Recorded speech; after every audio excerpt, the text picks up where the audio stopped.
Start getting the arms going, and some toroidal flow. Oh,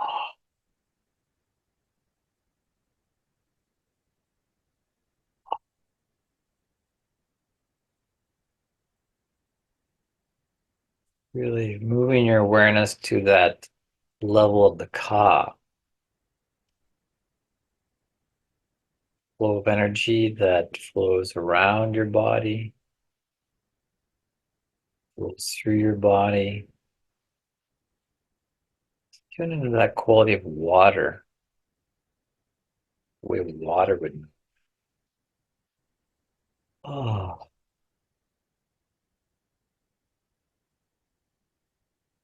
feel that sense of harmony.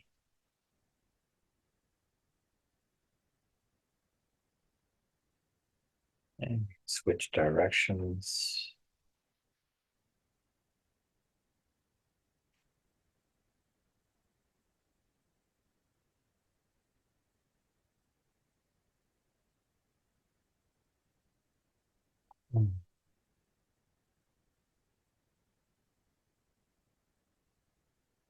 It's good, Marco. You're giving yourself what you need now. Do it.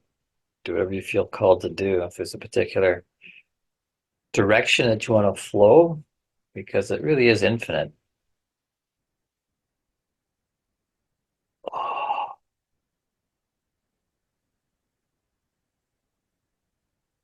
and it's nice to really slow things down from the usual hurried pace for daily lives. Oh, yeah. When we slow down the ka, this allows the ba,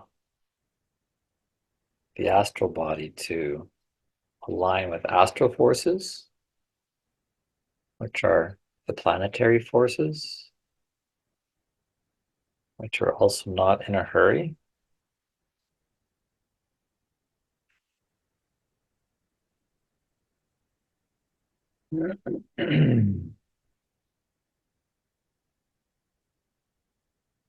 Almost as if you're waving a magic wand. That's really what a magic wand is doing. It's moving on to higher levels than the physical, directing the ka, the ba, and the spiritual. And then when you're ready, you can come into the clearing pose, turning yourself into a magic wand. Mm.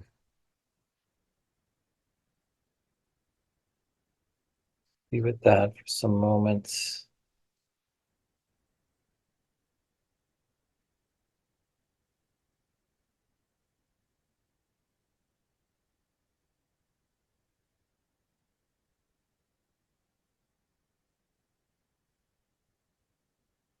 Feeling a growing cohesion of vibration. So that may call you to a change posture, and then releasing that. And we'll do the soul breathing while I recite the verse we've been doing. Just breathing in and out with the arms as if the arms were wings. So now a little bit into the quality of air.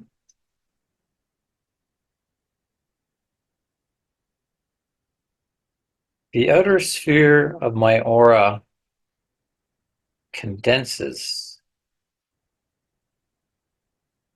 and surrounds me as an impenetrable shield and vessel, protecting me from all unwanted, unjust, and impure thoughts, feelings, and intentions. Opening only to the wisdom of cosmic intelligence. Unfolding the arms over the chest, feeling that impenetrable shield and vessel wards off the unwanted and only opens to the wisdom.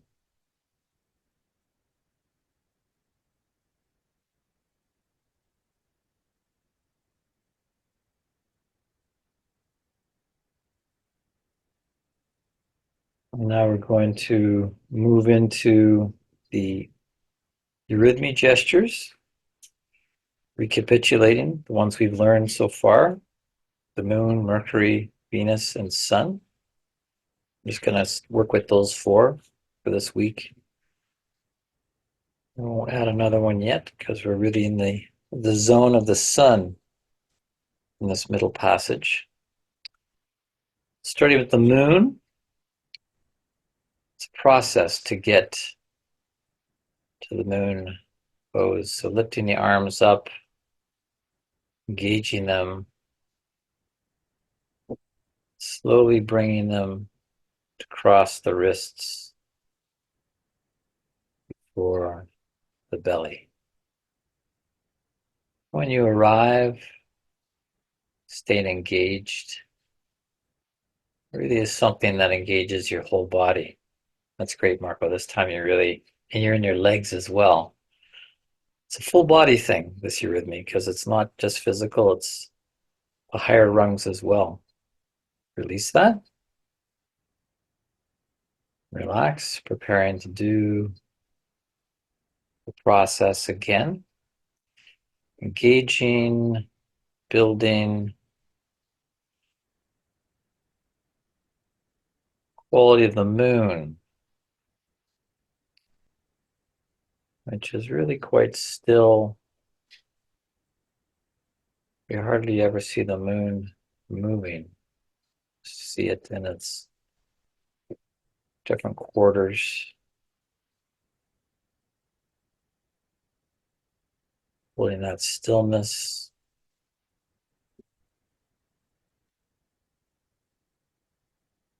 And releasing that. Now doing it a third time just on the level of the ka. So no physical movement. Engaging your ka arms.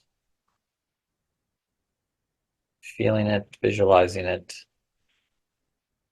doing the moon gesture.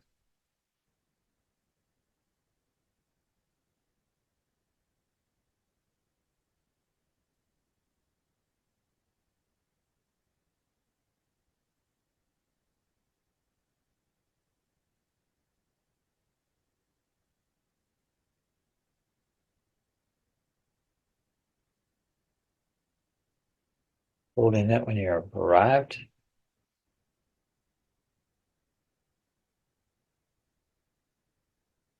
And then releasing it. So if you do that with real awareness, then you're really entraining that into your etheric body, your ka body. Moving next to the gesture of Mercury. So the right arm is moving up, left arm is moving down, and the right arm orbiting in a clockwise motion. Steady, slow movement.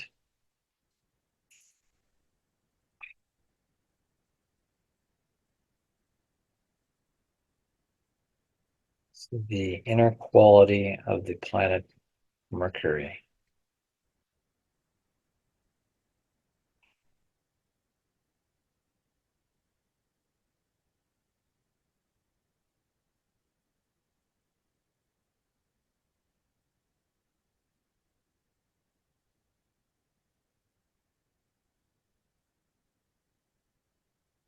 And release.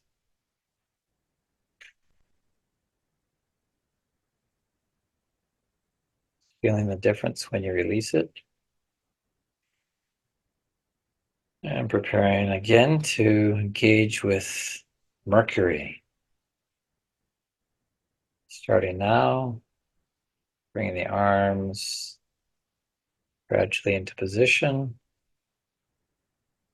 engaging and orbiting.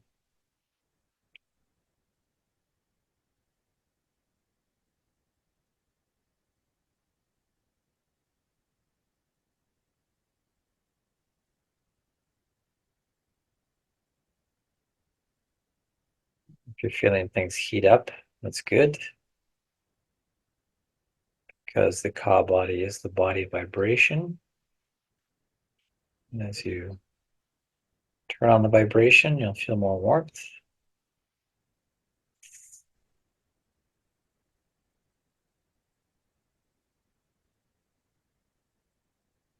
And release. Relax.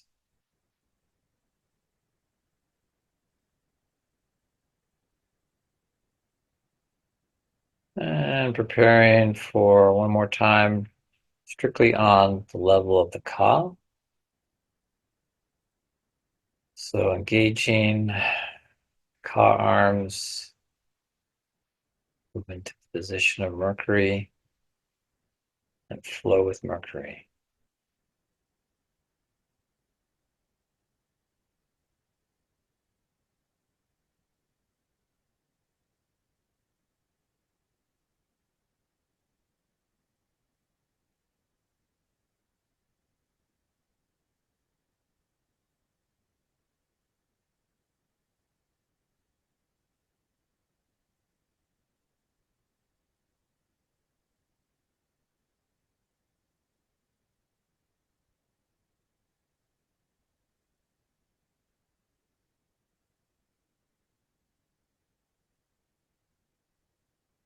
And releasing that.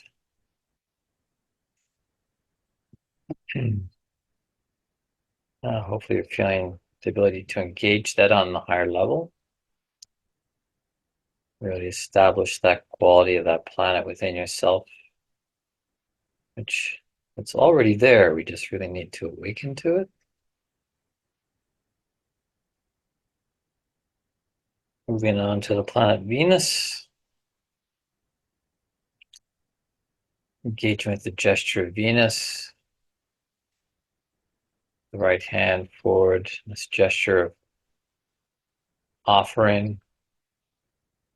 Left hand the same, down, back, orbiting in a counterclockwise direction. Venus.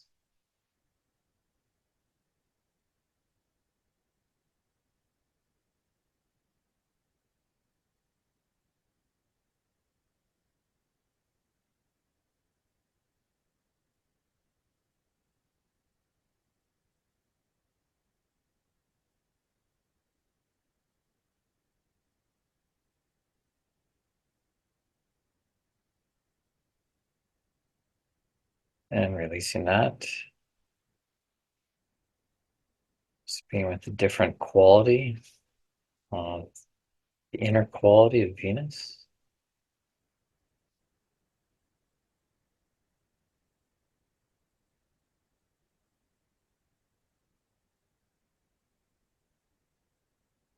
Once again, engaging physically.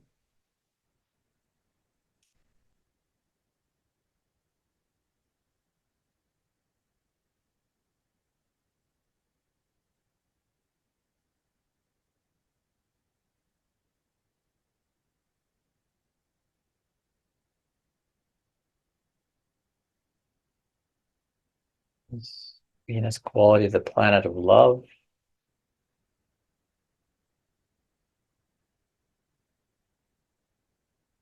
Feel some of that softness.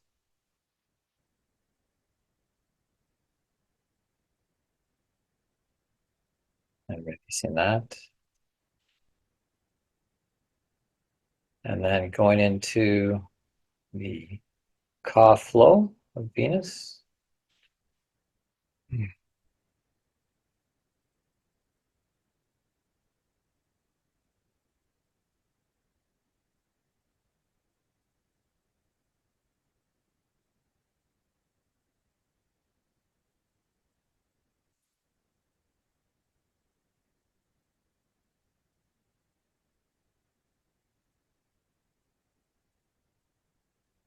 Feel it, visualize it,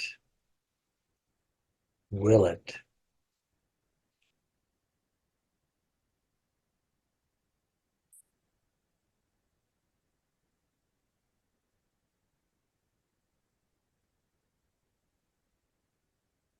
And releasing that. Now moving on to last of the sequence so far, that of the sun. Central sun, which oversees this central passage, 21 years between 28 and 42. Engaging with the sun. Connect with this grand gesture, the right arm up and rotating clockwise, the left arm down, rotating counterclockwise. Holding the center, always holding the heart center.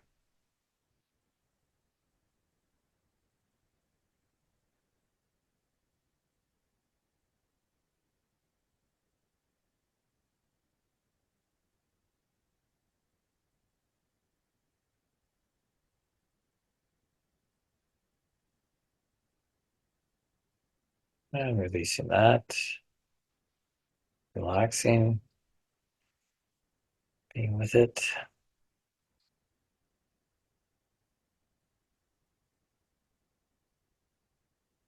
Once again, physically doing the sun gesture.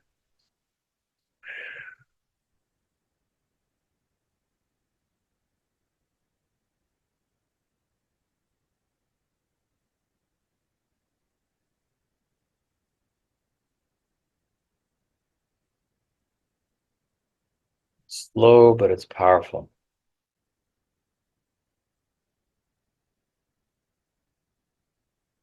I'm trying to keep your arms straight.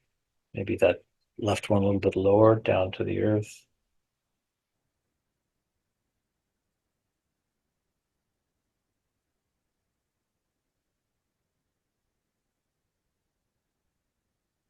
So your left one is going counterclockwise. Good, going counterclockwise. Yeah, counterclockwise for the left one, clockwise for the right one. So it would look like this. Yeah, there we go. Got it. It's nice sweeping gestures.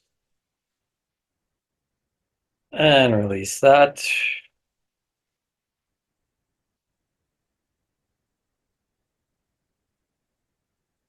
And then continuing with the ka flow of it.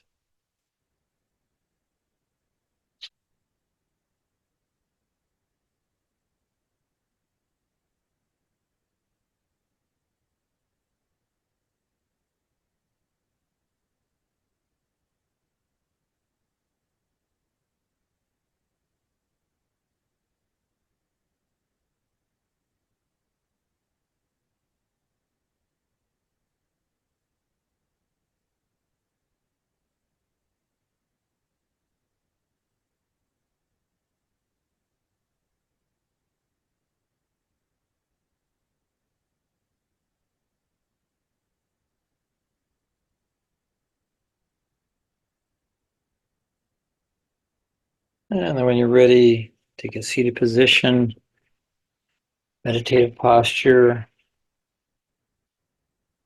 nice straight back. Marco, you might want to like sit somewhere else or sit on the floor where you're not leaning against anything, no cushions. Yeah, you want to really work that ka body. Yeah, you can sit. Why don't you sit on the for the meditation? Because when we lean back, we're really not engaging the ka, the body of levity. So micro movements help to awaken that ka body. Ooh. And let's practice the meditation mudra with the one hand cupped inside the other, the thumbs pressing lightly. resting on our thighs and see if you can tune into that quality of the hollowness created by the hands, like that sense of hollowness, openness,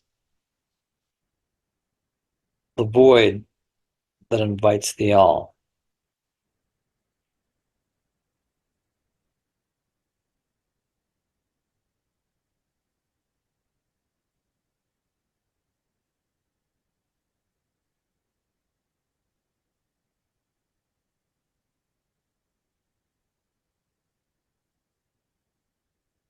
Just micro movements to awaken the ka, holding the hollowness in the hands.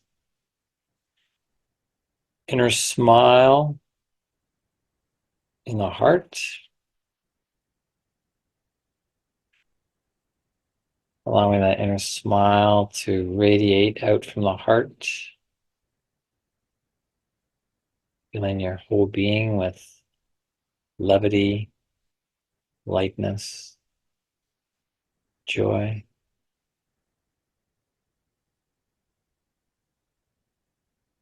Allowing that to arise to your face,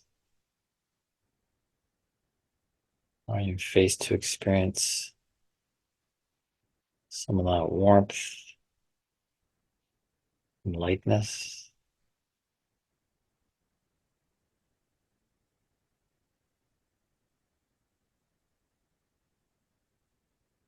We can move the micro movements to the chin. We're talking about the chin as a dial. So just moving the chin in and out, side to side, and see how that really can awaken verticality and the sense of ascension.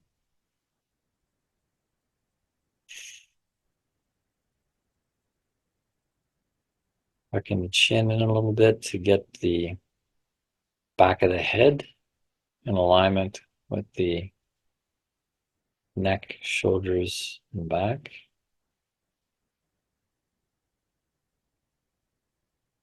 Even experiencing moving that chin from side to side to feel how powerful it is to dial around with the chin. Even just subtle movements.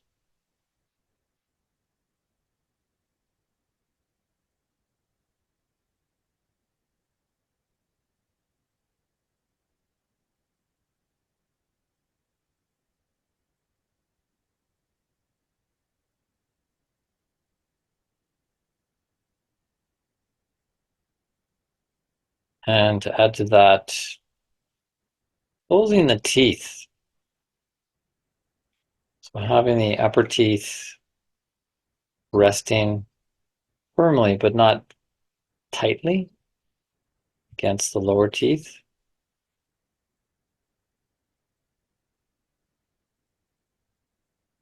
Of course, nostril breathing.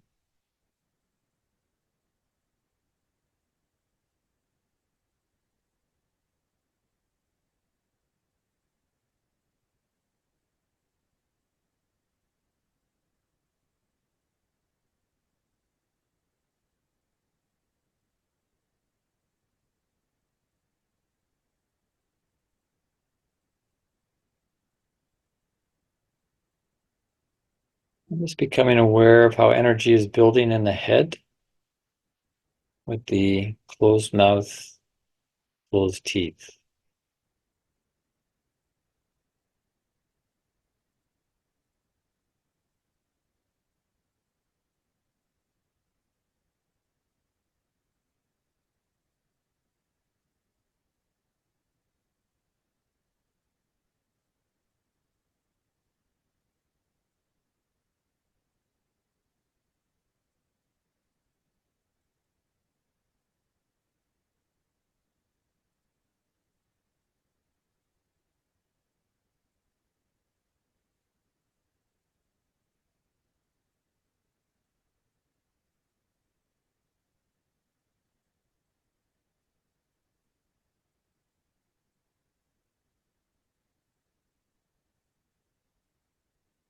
And moving awareness up into the brow.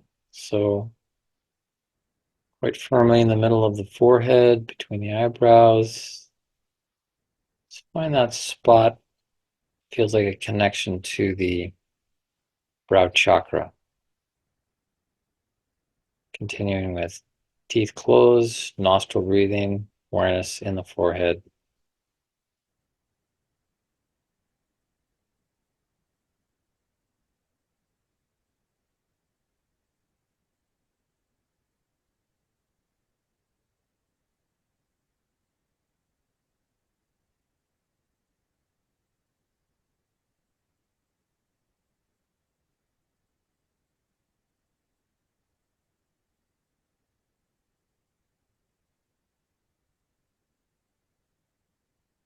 And now we're going to engage with Egyptian power pose number 1. So palms open, facing upwards, forearms at waist height.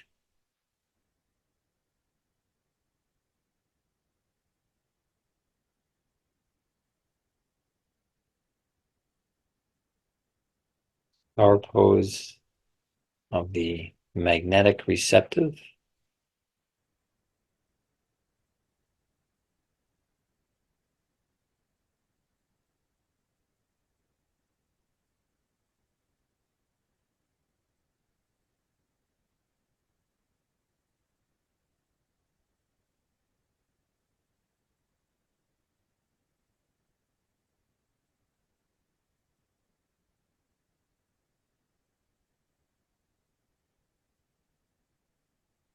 And as you start to feel things amp up in your palms, we'll create a triangulation between the two palms and spot in the forehead.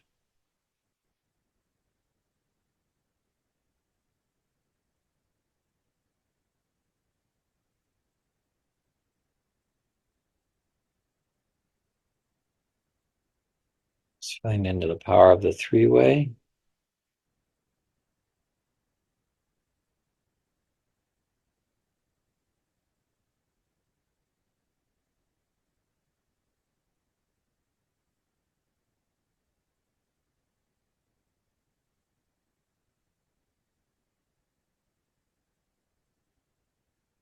And maintaining this power pose 1. The two palms, amplifying the energy, going to move the spot on the forehead now up to the crown, maintaining that triangulation. So at the top of the head now.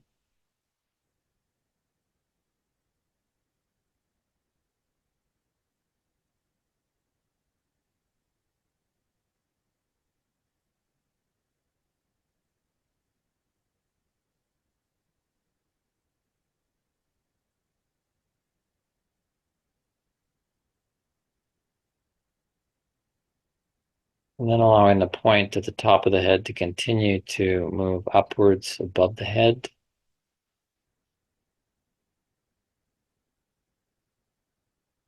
Allowing that spot to move upwards while maintaining the hands as the base of the triangle.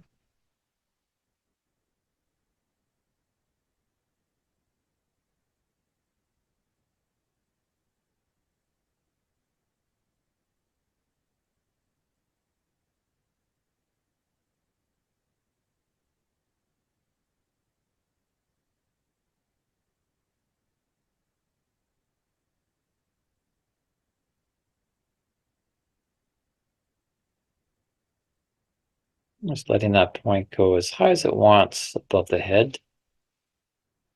It won't be an equilateral triangle. It'll be now an isosceles triangle. The two sides longer. Going up to the area above the head. Held and amplified by the two hands.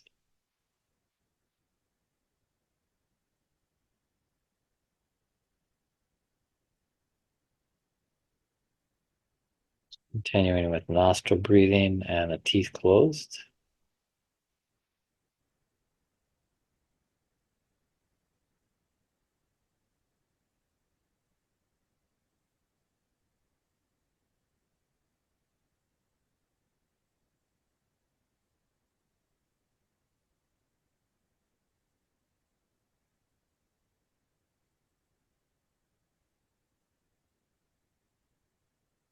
Feeling into that realm above the head. See how high you experience without necessarily going up there, just to fathom the heights above the head, column going above the head. Experience that area.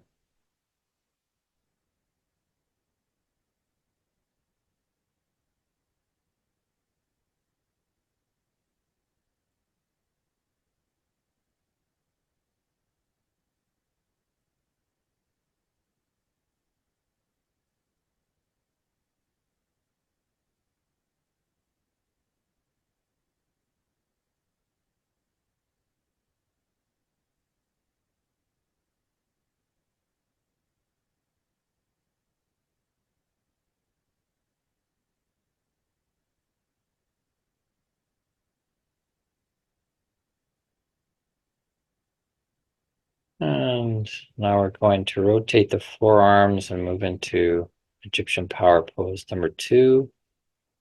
With the palms face forward, the forearms at a 45-degree angle to the body.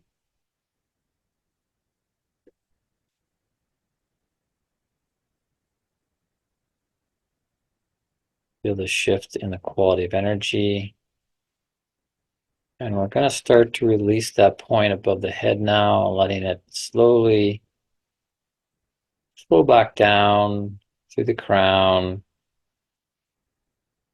into the head.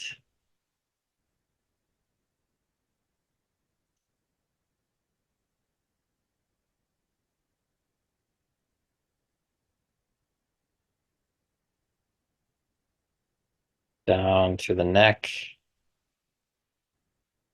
and into the heart.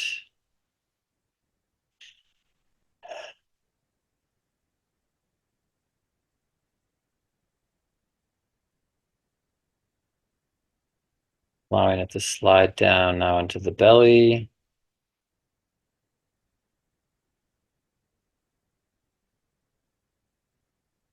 Now moving down below the heart and the central column.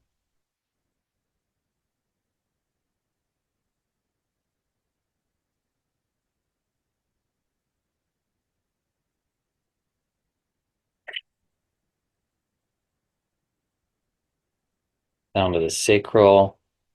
At this point, you can relax your hands, palms down onto your thighs. Bring awareness down to the sacral, just resting there.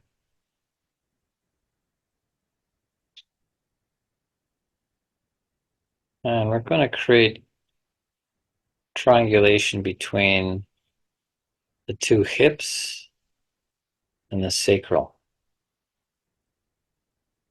So become aware of your two hips, creating one line of the triangle, and then the point at the sacral.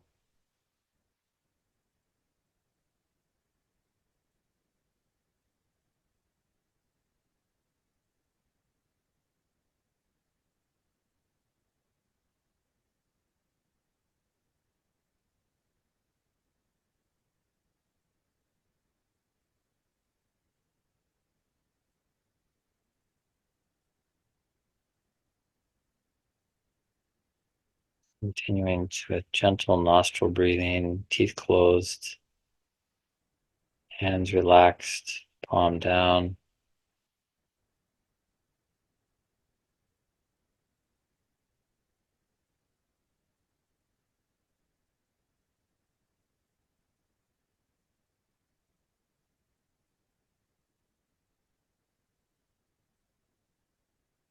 Now moving the two spots in the hips to the knees. So now we're switching the triangle to have base between the knees and joining at a point at the sacral area. This is in the area of the genitals.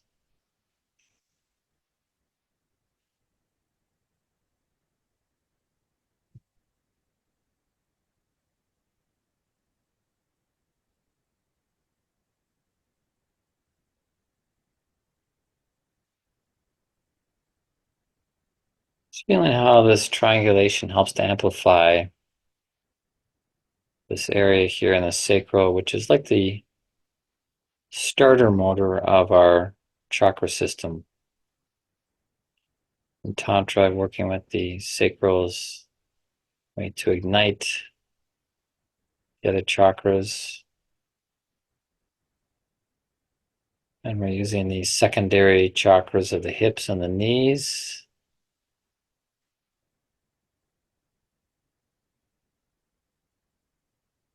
Now we're going to switch, keeping awareness in the knees, but now point at the sacral, moving that down to the root.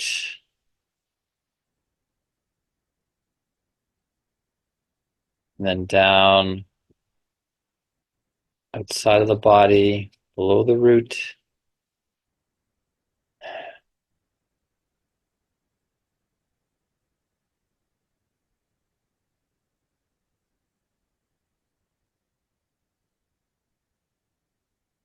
And just as we did above the head, we're now going below the body to fathom, column below, the fiery area of the dragon, primordial powers, connecting the knee chakras with a spot below the body.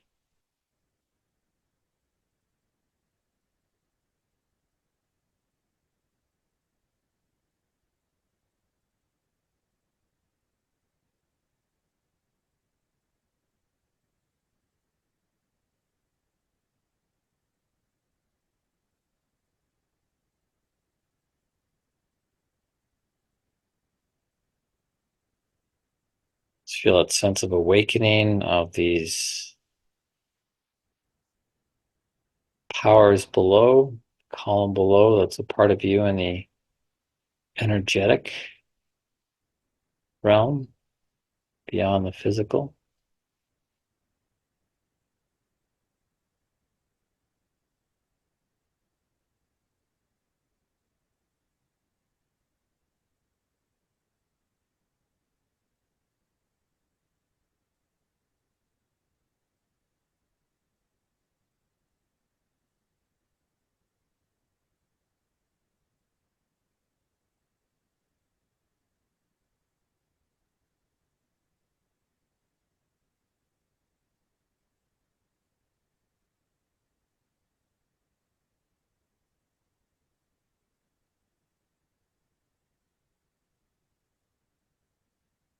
So a few more moments exploring this deep realm below us, perhaps experiencing some of the movement, the undulations of this energy, the wagon of the dragon.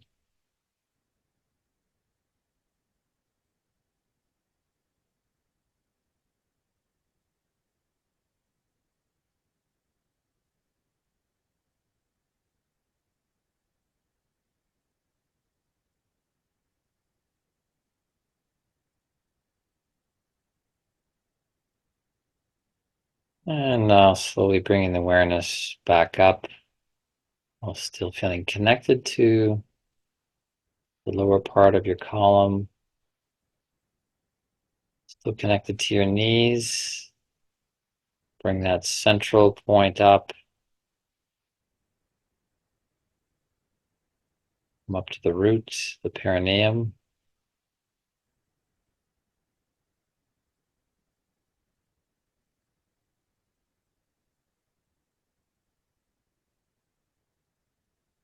Bring that awareness in through the root, back up to the sacral.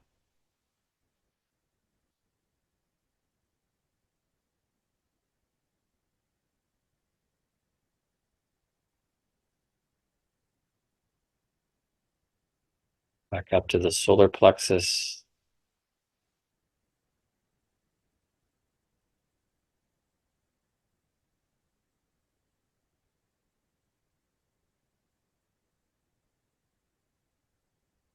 And lastly, coming into the heart.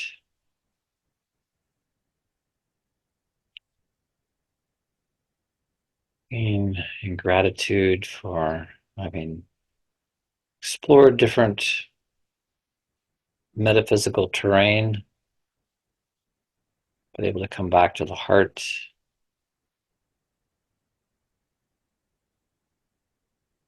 In gratitude, be in thankfulness for the circle we have, those of us that are here, those of us that are not here,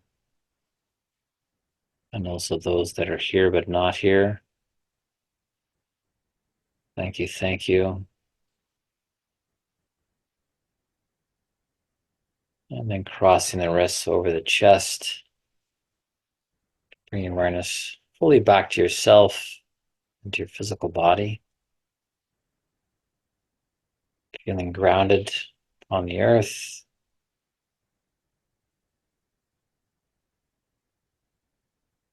Sense of what is below and a sense of what is above, and the privilege we have to be in the middle.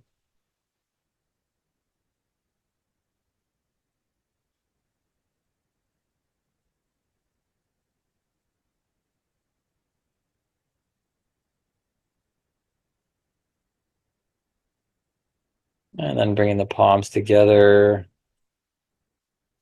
rubbing them to create friction and warmth.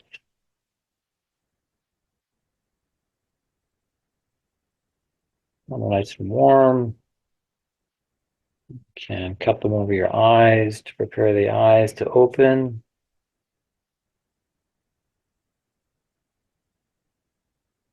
And when we do open them, we are going to go into the thought exercise, looking at an object and creating a thought about it. Could be a thought we've had before, but we are going to give birth to that thought again. Practicing the control of thoughts.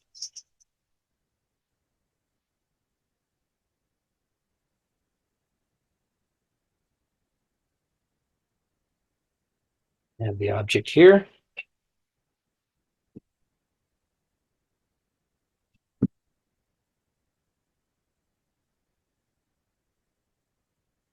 I see roundness.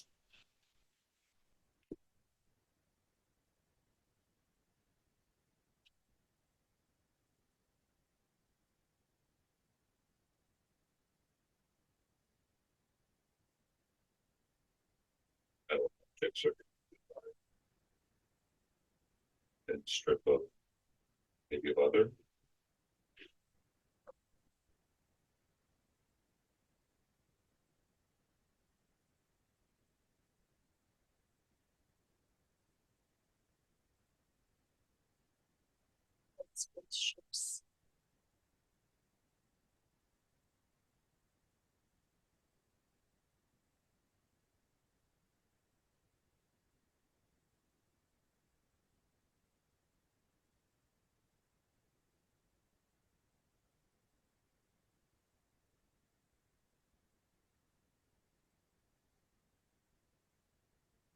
Reflecting symbols into our book.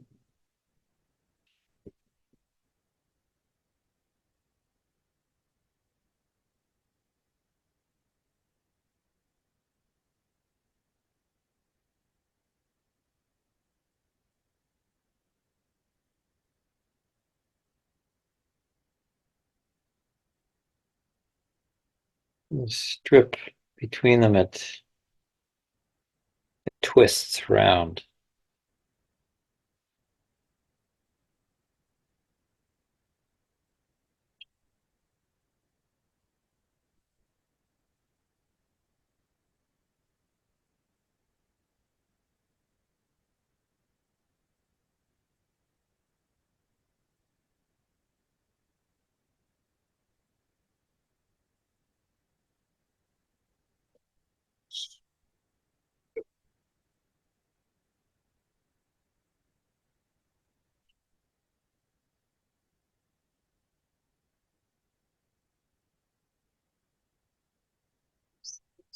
Outside and inside.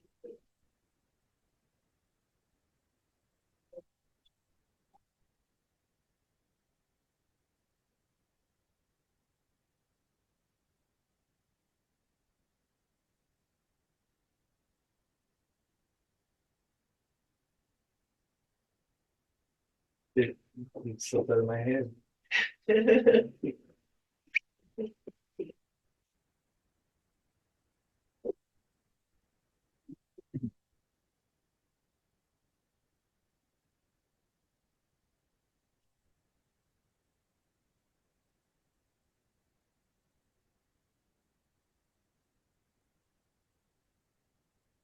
It does have a metallic smell to it.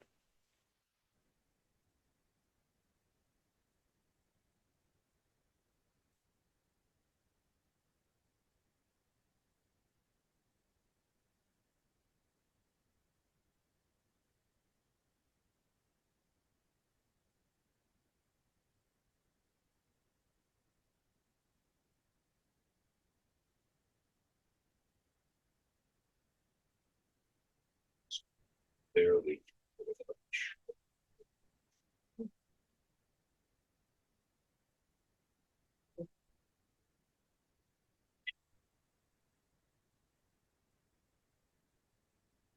I wonder about the animal. This is relevant.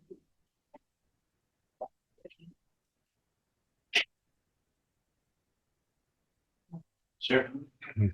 Objective or subjective? Whatever you want to generate.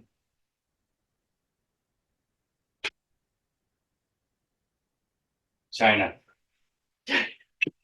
Is that objective or subjective? It looks like they're Chinese.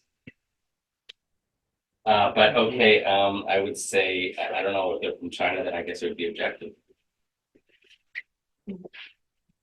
What they look like to you would be subjective rather than objectively knowing that they're from China.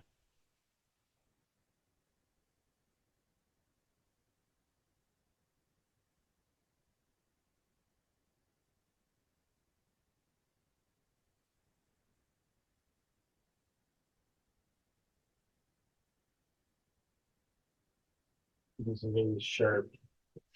You're seeing. So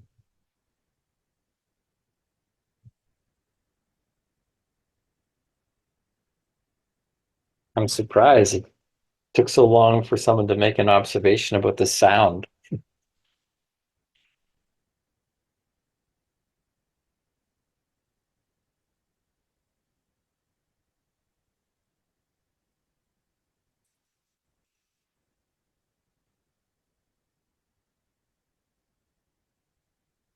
It has a clasping sound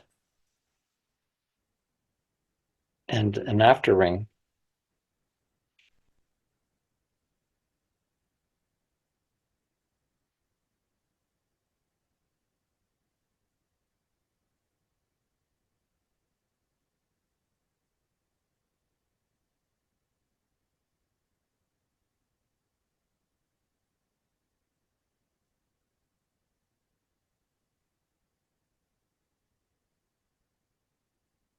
Yes.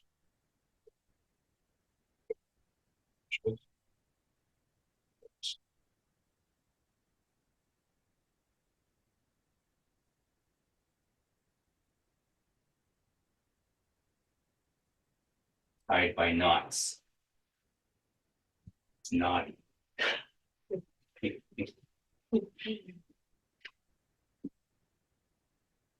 Like suction cups to me.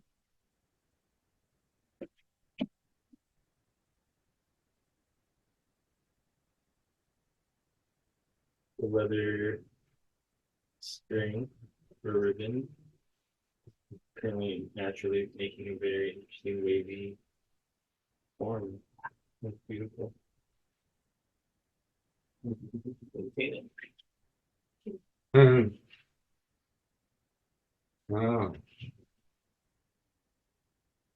Yes, nice aesthetic. Okay. Good one, good one. And welcome all to another evening here in the loft for Spiritual Alchemy, session 6. Very excited. Uh, Lots of material to come yet. But what I want to do at this moment is actually take a little bit of time to just check in with everybody on certain aspects, certain exercises we've been doing to see how it is, any questions, how people are doing with it. So starting with the control of thought exercise, which I want to extend for another week and increase to 3 minutes now. So I did it today myself for 3 minutes on my little timer on my phone. And of course, there's parts of this that rebel. It's like, oh, because I've been using the same object at times over and over again. But how's it going for you all? Enjoying it, hating it, finding the benefits of it? I know AT, he sent me a message saying that you were I enjoying had an it. experience. I was in the woods, and I was just observing all the beauty that was coming out of the ground, like just such a incredible time of the year. And I'm pretty tuned into everything, but I was just sort of really admiring this trillium, and I said, oh well, maybe they'll take this opportunity to try to define it, to do this exercise. And so, looking at the trillium, and of course, the first thing you see are the three beautiful white, leaves on the of the flower, and that's all I've ever really seen. But then I looked at it again, and I'm like, okay, how then looked at the back of the leaves and sort of started defining there, and then I'm like, hold on, no, there's three green leaves, halfway up before the flower. I'm like, oh, that's interesting. And then I look behind the flower, and there's three other leaves. So in fact, there's 9 leaves on a trillium flower, rather than just the 3 that you immediately saw. And I'm like, this is really cool to be able. I never considered a trillium to have 9 leaves before. And then I just thought of the power of 9 in nature, and how 9 sort of just how this particular species decided to come to life through the eons in the form of 369, form of 9. And it was just a really, really cool thing to be able to see this thing that I've seen all my life, actually, and to see it in a different way, just by taking just some extra time just to sort of go a little deeper on the actual object itself. It was pretty cool. Mm-hmm. Great. Yeah. I never thought to do it with this. I never thought to do it with like something that was alive. I will say that's very interesting. I guess because I've never thought to do the exercise outside, but like that's blowing my mind. So that I never. It's always been things in my room, which I don't have a plant in there. But, Yeah. Yeah, get creative. See what's at hand, see what calls to you. And do like ET, where you really observe with more minute detail. And it shows how our everyday mind really, it can often just gloss over the fine details of things. Yeah, like I bet you if you put 10 people in a room and ask them how many leaves are on a trillium, they would just say 3. Mm-hmm. And there's 9. Yeah. Yeah, because we're taking ideas kind of handed to us and just going with that rather than questioning and examining for ourselves. There's 3 colors, right? Like the flower. 3 petals of the and flower the and trees. 3 leaves underneath the petals. Yes, because then it comes out, and then there's 3 more leaves. Yeah. Yeah. So I guess whatever I knew that. So there's petals and leaves. I guess there's a difference, but 9 items, let's just say, on the stem. Mm-hmm. Yeah. I mean, and the point is that you grabbed your mind and said, slow down, let's stop and look at the trillium, and see what's really there. And generating thoughts. Like it took thinking activity. You weren't just, just trancing out in front of it. You were actually really looking at it with, scientific accuracy. Which I'm more prone to transing out and blissing out. Typically is what I do when I'm in nature. So it was a different exercise for me because I don't usually have that scientific sort of quality in my mind. Yeah, and this is part of the thing, is to bring this threefoldness on board, together, to bring these capacities together. So yeah, there may be a part of us that resists thinking clearly and strongly and accurately. And so this will strengthen that feature, which will enhance the overall threefoldness of these cognitive capacities and make them greater capacities for, our spiritual nature. Any other experiences with this? Hate it, love it, can't do it. Immediately, I sucked at it this week. Like, I don't know what happened to that exercise actually, or did it before, but I know it's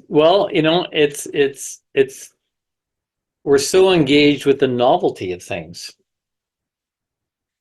But then when it becomes something that we need to be doing dutifully, it doesn't have a novelty. So what part is actually affected?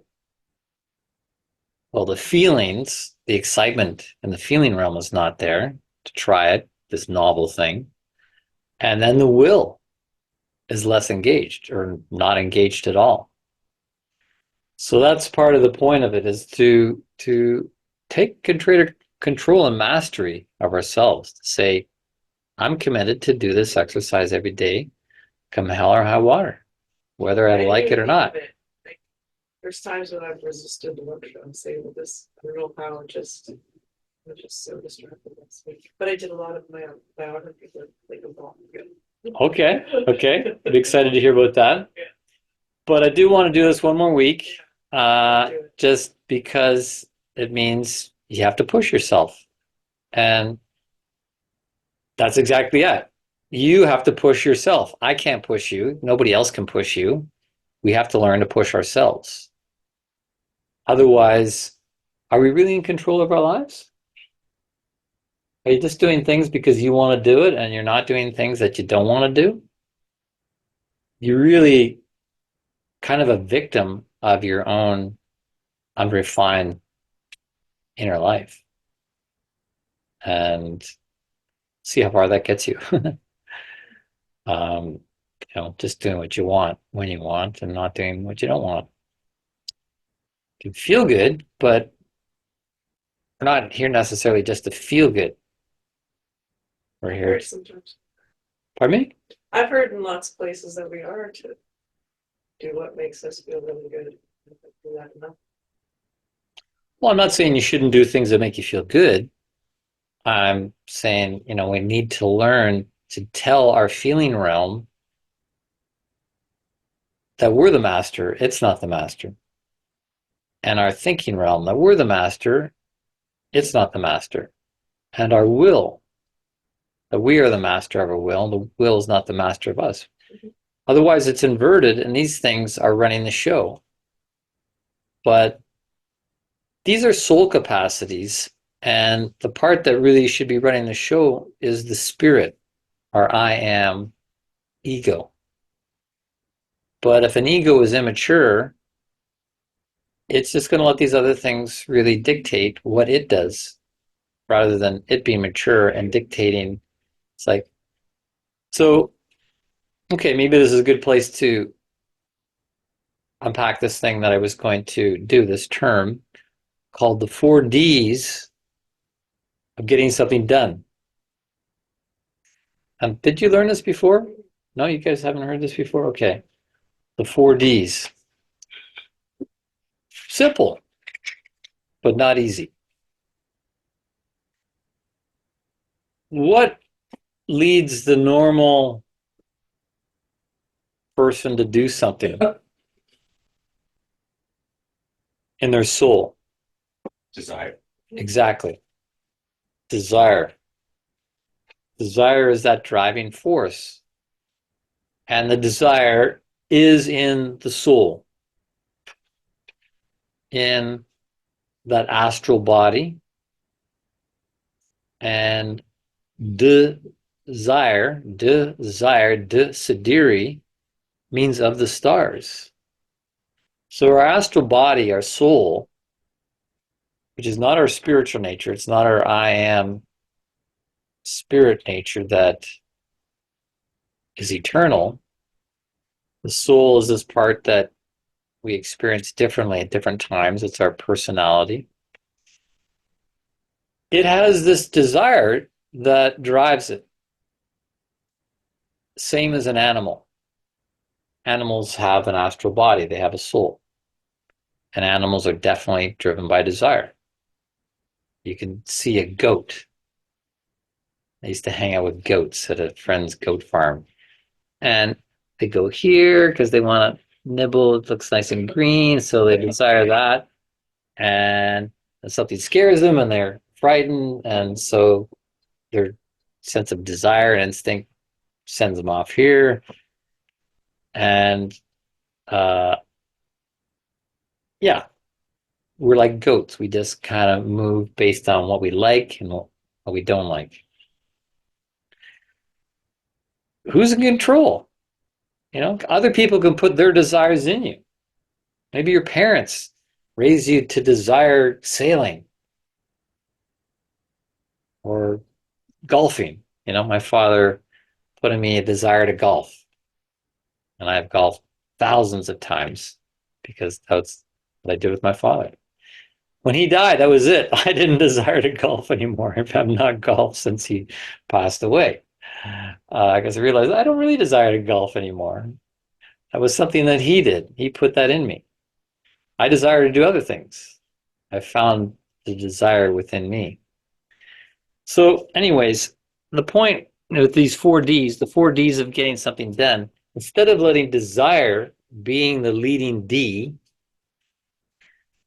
the leading D is decision. You make a decision that you're going to do the thinking exercise every day for one more week. You go, I'm going to be like a champion. I'm going to remember to do it. I'm going to do it. I'm going to complete the mission and I'm going to feel good about it.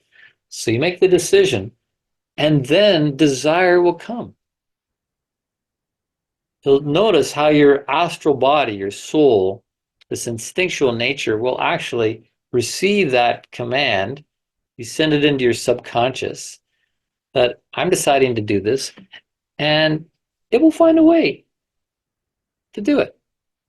Because you said this is the plan, this is the program, and find a way to desire to do it. And then the third D is the details. The details will fall into place. It's like, okay, I'm going to do it every day, first thing when I wake up. I'm going to do it at the end of the day, last thing before I go to sleep. Those sort of details come into place. Because you made the decision, the desire is there, so the details get worked out. And then the last D is the delivery of it. You get it done. Done. So this is the power of decision. This is the power of a choice. And that doesn't come from the astral body. That comes from the next higher rung. Right? We're talking about doing something physically in the ket, a repetition of something, so that's the ka, the ba, or the astral body gets on board with it, and then the ku manages it. It's able to, hold that awareness, the self-awareness, to tell its inner goat, okay, it's time to do that exercise, goat, get over here. We really have to treat a part of ourselves like an animal, because that's part of the game. We've been given this level of an animal that has freedom to roam wherever it wants, get lost, eat, sleep, it has healthy instincts, but instincts can also be misleading. So we have to manage that part of ourselves as if we're managing an animal. Does that make sense? By making a choice, by making a decision, making that the first D, rather than the other way around where you wait, oh, I'll wait till I feel like it. I'll wait till I have the desire. So, sometimes we have to negotiate with ourselves too. Yeah, it's a lot more complicated than that. I think. Different things we're supposed to do, we're not supposed to do. I mean, depends on all things. Well, that's what I mean by negotiating. That's what I mean by that's the third D, is the details. So it's like, okay, I'll do it, but I'm going to have a piece of chocolate before I do it. Okay, deal.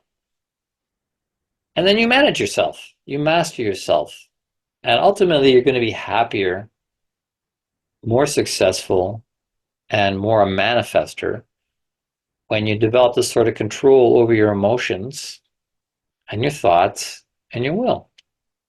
These three full capacities that we have within us, as does the pyramid have it within it. Yeah. All right, so that's the thinking exercise. I also wanted to apply that to the verse, right? Because we have this verse we're working with this term.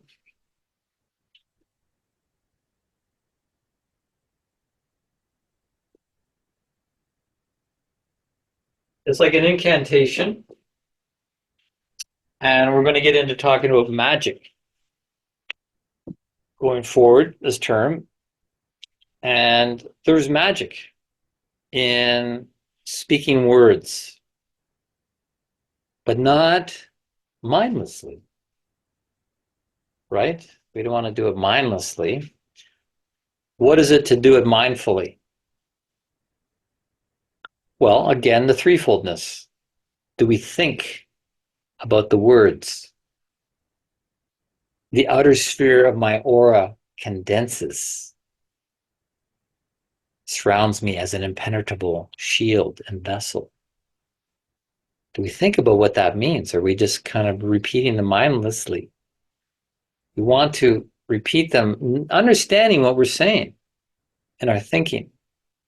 Then when we understand, the middle realm, the feeling realm, will be engaged. It's like, yeah, I want that shield around me. I want to feel it. I want to feel that spiritual shield around me. So we engage the feeling realm with this verse. And then thirdly, the will. So it really gets into our will as a belief, as an intention, as a power. And then when we say it with conviction, mindfully, not mindlessly. So, yeah, I hope you're working with the verse, perhaps have it memorized, where you really think about it, because there's powerful words in there, and it's important, especially when starting to work with the magical realm, which is beyond this realm. It's the metaphysical realm, where there's a lot of unseen things. And we want to have a sense of security and protection within that realm.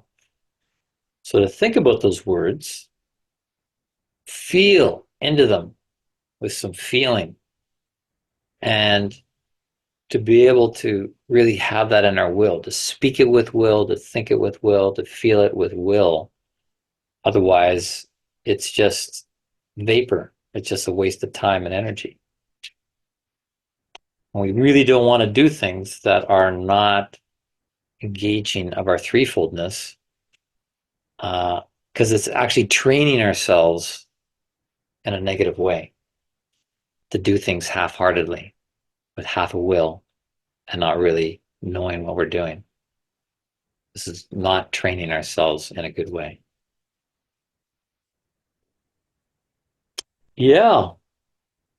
Okay. So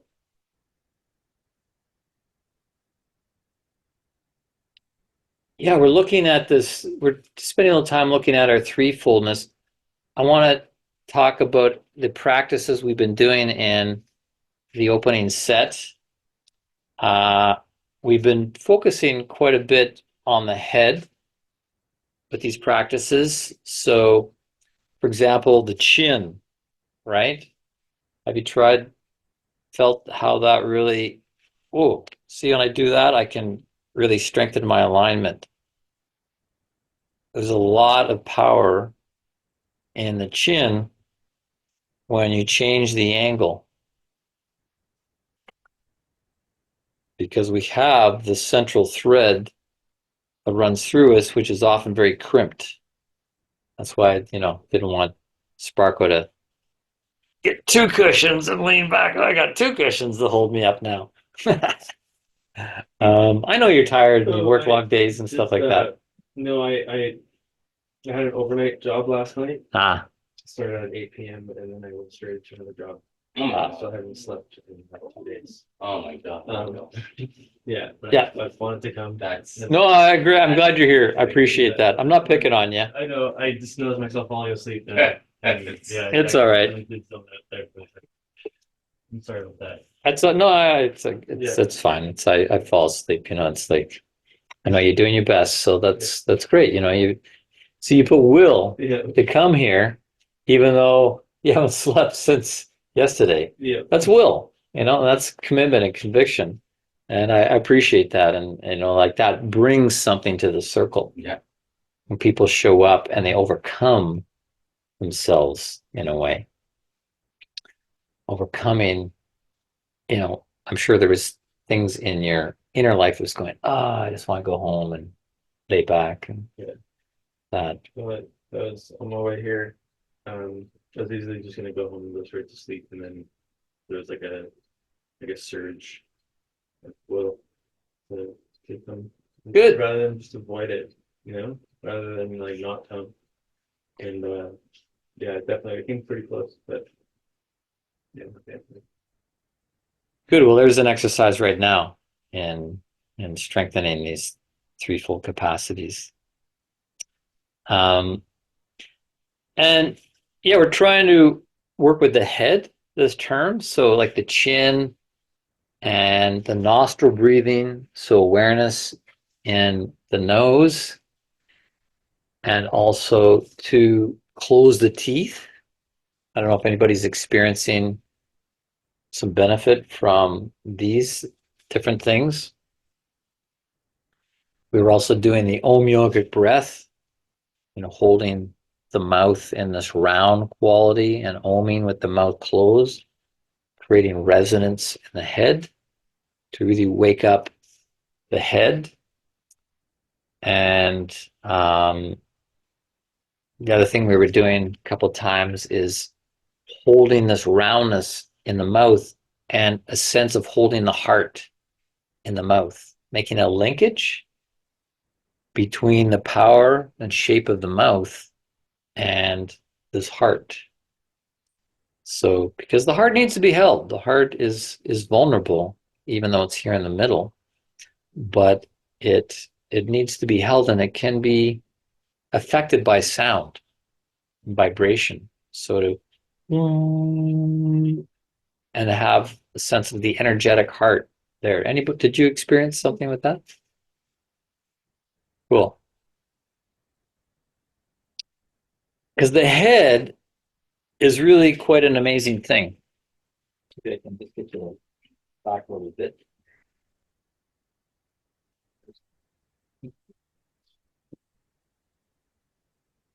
The head, in a sense, is the most complete picture of the human being, right? Because if you were to talk to a human being, I wouldn't say, "Hey, sir, how you doing there?" yeah, did you have a nice day today? You know? Or, well, sir, how are you? First a lot of men do that. People have done that, yeah. Yeah, yeah, how's it? No, no, we look at the face, right? Funny. Hopefully, yes, I know, the eyes can slip down, but to meet eye to eye is quite something. And this is where the threefoldness gets kind of interesting from a spiritual scientific perspective, because the head is really quite, compared to the trunk and the lower region, there's a lot going on in the head, and it too can be split into threefoldness. So we have the upper part of the head, we have the middle part of the head or face, and we have the lower part of the face.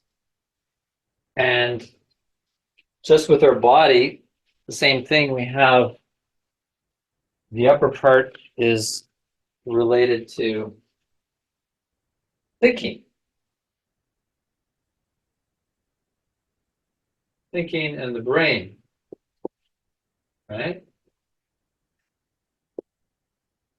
And that's really what the eyes do. They are the organs that are closestly connected to the brain. And we can see how the eyes take in a lot of information for the brain. And there's a lot of that thinking that goes on. If you watch somebody's eyes, you can see their thinking. And there's even been studies to show that, someone is thinking of memory, their eyes go up to, I think it's the right. And if they're actually creating a new image, their eyes go up to the left. That's in NLP. Talks about that. So even the eyebrows move and the lines of the forehead really show this thinking and processing of thoughts. So the eyes, yeah, they like go directly into the brain. What about the nose? Where's the nose goes? But that smells very evocative of, maybe memory, but emotional memory. So this would be the heart. Well, you've made 2 points there. I mean, yeah, the sense of smell is very evocative. Yeah, and it connects to the heart. And literally, these holes, if you follow them down, where do they go? They go into the heart and lung area, the middle area. So, heart and lung. So, you're right. Yeah, and connected to this feeling realm of the heart. And often that's, why perfumes and things like that, essential oils, they have an effect on the middle area.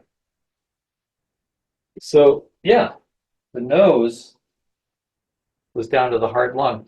Now, the ears are interesting because they're kind of on the border between the top half of the face and the middle. And it's even like that anatomically. Like you go to a doctor, you go to a ear, nose, throat specialist because the ears also connected to the nose and the air, right? The air passage. You use the ears to clear to decompress from scuba diving and things like that.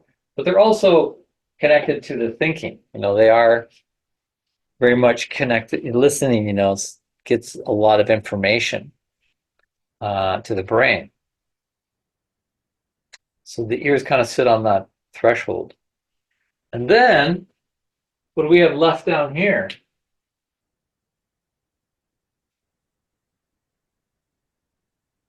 The mouth.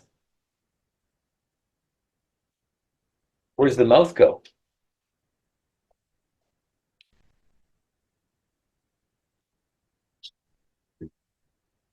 Well, it's similar by analogy to the nose is connected to the lung heart region. This the mouth is connected to the entire digestive system. Right, which goes all the way to the metabolics. exactly. Yeah, this is just the top end of the pipe.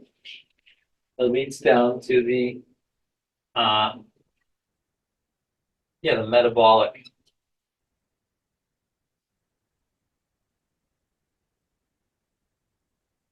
And really call it the metabolic limb system.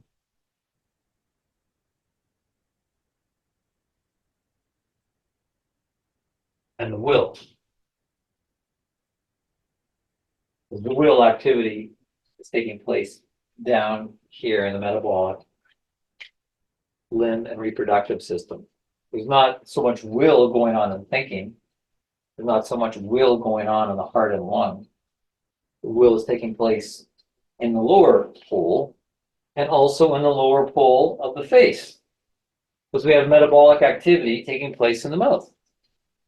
Chewing, the saliva glands, this digestion begins in this lower part of the head.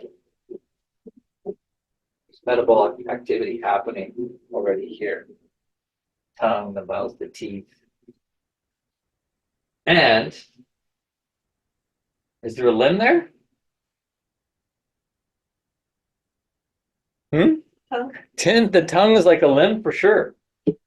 And so is the jaw. That's why, in the meditation, getting you to close the teeth, bring the jaw up, so there's increased stillness. You're really kind of enforcing a stillness in the head by holding the jaw just lightly closed. Back a little bit.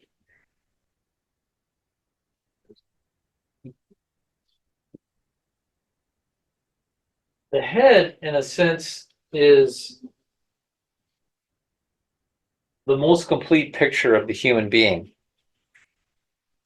Right? Because if you were to talk to a human being, I wouldn't say, "Hey, sir, how you doing there?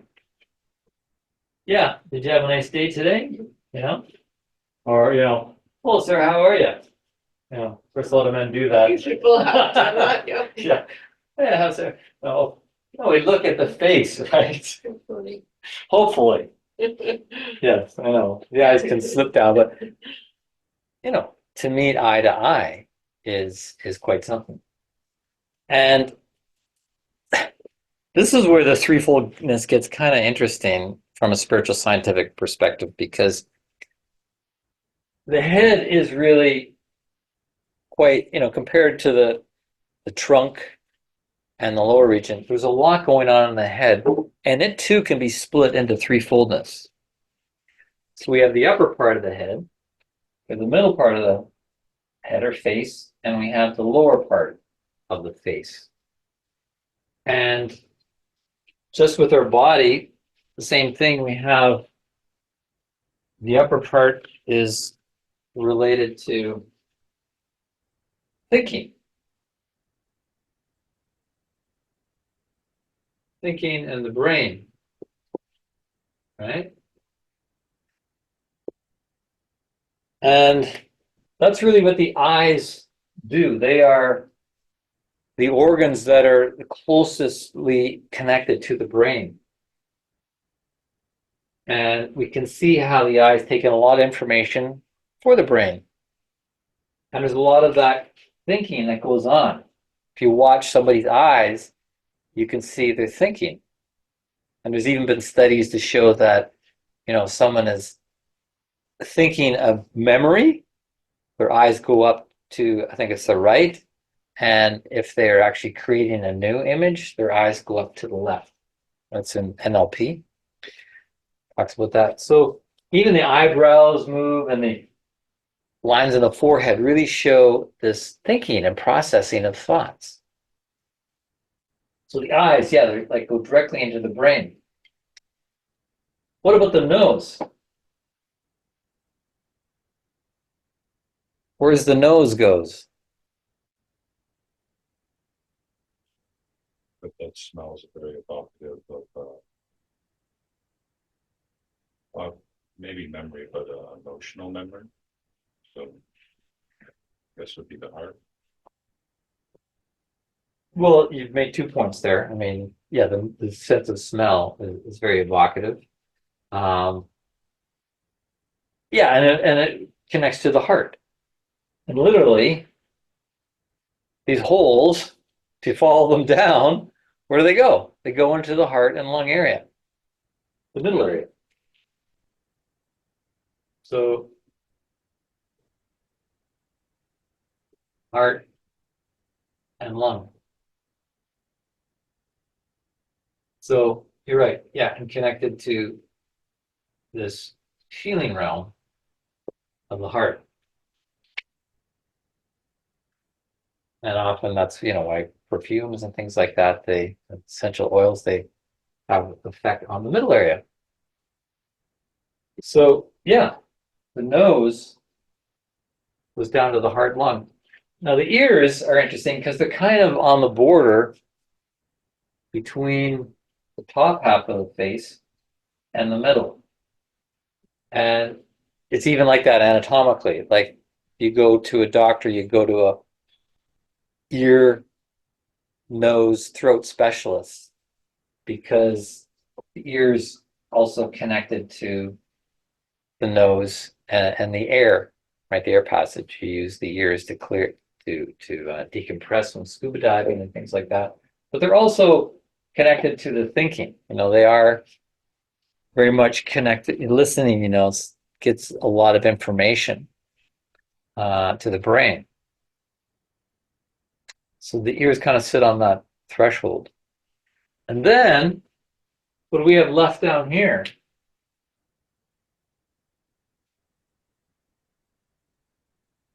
The mouth. Where's the mouth go?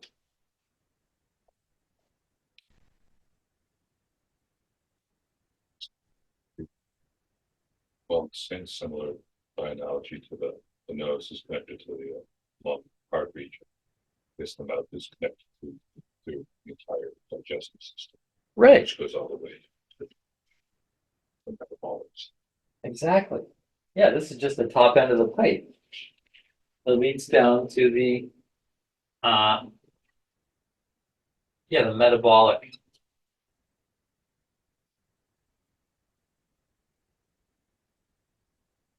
And really call it the metabolic limb system.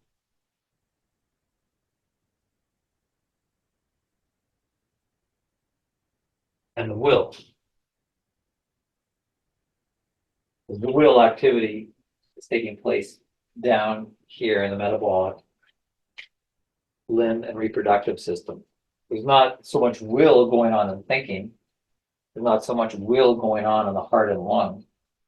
The will is taking place in the lower pole and also in the lower pole of the face. Because we have metabolic activity taking place in the mouth. Chewing, the saliva glands, this digestion begins in this lower part of the head. There's metabolic activity happening already here. Tongue, the mouth, the teeth. And is there a limb there? Tongue. The tongue is like a limb for sure. And so is the jaw. That's why, in the meditation, getting you to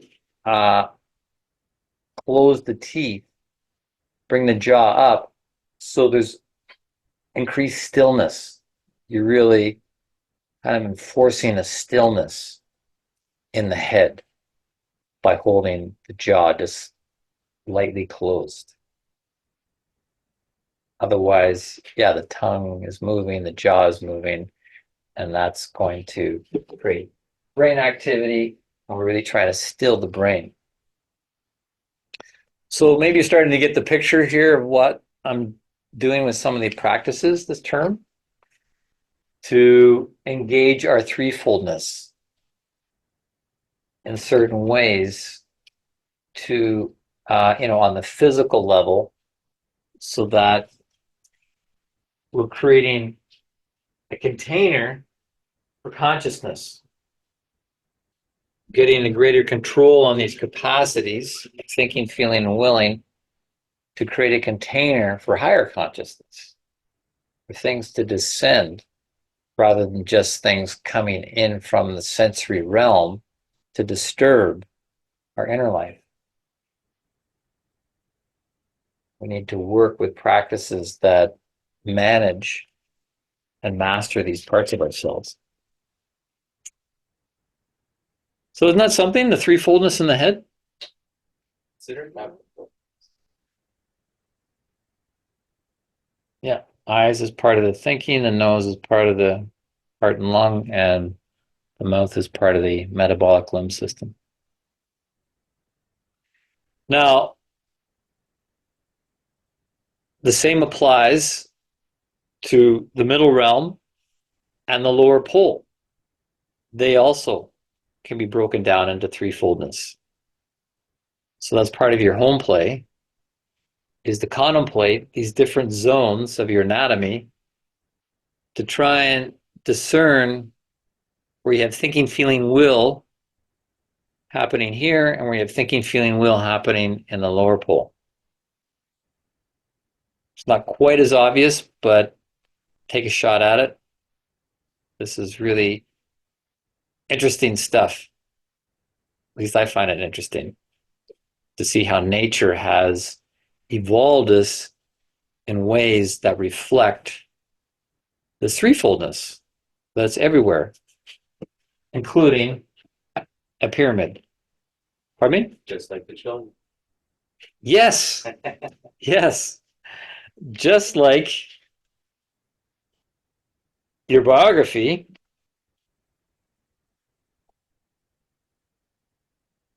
which has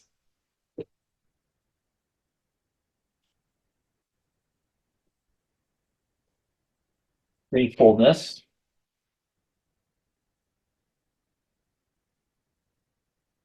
Seven-year cycles. 1, 2, 3. Those are the three leaves of the trillium.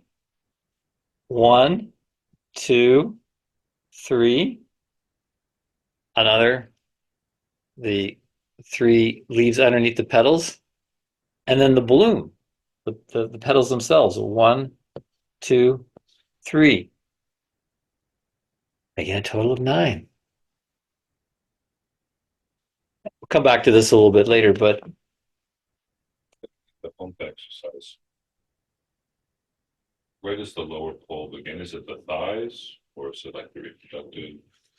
the lower pole is the metabolic reproductive limb system. So below the diaphragm. Below the diaphragm? Yeah. Okay, So great. so in the middle we have the trunk, from the diaphragm up, which is the heart and the lungs and the trachea, and also includes the Glands? larynx. Oh, Yeah. Well, the glands. Yeah, you're onto something there. I won't give it away, but there are. Which glands are you referring to? well, the heart's, or the thymus is very close to the heart. Actually, at least thyroid. Then pituitary is up here. Adrenal are kidneys. Is that what the adrenals are? Yeah, they're like on top of the kidneys. Those are, sorry, I'm sure those are the ones I'm aware of. Yeah. So try to see where there's thinking intelligence and where there's feeling intelligence, or heart lung. Because we're talking about two levels, right? There's the physical level and then there's the soul capacities. Right. So on the physical level, there's a brain, heart, lung, metabolic reproductive limb system. That's the three physical. On the cognitive level, the soul level, thinking, feeling, and willing. So Below the diaphragm. yeah, play with that. The other thing I want to take a moment to look at, because I am introducing the chakras somewhat in this course. And this is actually a whiteboard from Spiritual Bootcamp Advanced Training. Just wanted to give you a little look at this because I might have to erase this board. This is something I developed called the 33 chakra stock.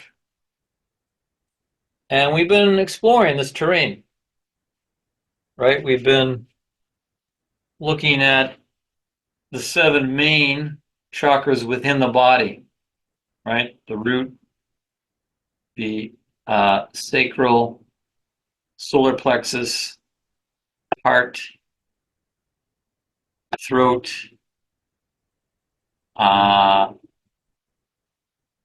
brow, third eye, and the crown. So we've got these 7 main ones, which you can think of as the personal chakras. Because what's going on there is personally yours. It's in your body, and it's affected by how you're managing your body. But there are, as it says here, 33 chakras. There are 5 below the body and 5 above the body. And they are very important as well. They're major chakras that pertain to pre-personal power. So the ones below really connect us to the earth and things that existed before we evolved to this state. So we're really connecting to pre-personal powers that are beyond us, beyond the personal, and in the sense that these are powers of the earth that we can tap into and utilize in our work. And then likewise, above the head, there are 5, which can be considered transpersonal, that allow us to engage to a transpersonal part of ourselves, a higher part of ourselves. And this is kind of not well-known wisdom. These different chakras. I have a picture on here somewhere that shows an ancient picture of these higher chakras. And I don't see it. Oh yeah, here it is. This is Tibetan Buddha with the 7 main chakras. It's just got 1 below here, but it's got the 5 above. So this is ancient wisdom, but it's not very common knowledge in the world of yoga. But, I've been meditating for, I don't know how many years, but, I've gone through different phases. And I find that as I do it more and more, I'm guided to understand these things because it's important. They're part of us. And it's like discovering aspects of your car that you didn't even know that are there. Like with my car recently, I realized I can actually, it's an automatic transmission, but I can gear down and gear up with these hand controls on the steering wheel. I can do a lot. I can put on the cruise control, and then I basically don't have to use my feet at all. I can do it all with my hands. And yeah, there's these controls, if you're going down a hill, instead of putting on the brake, I just do it by hand.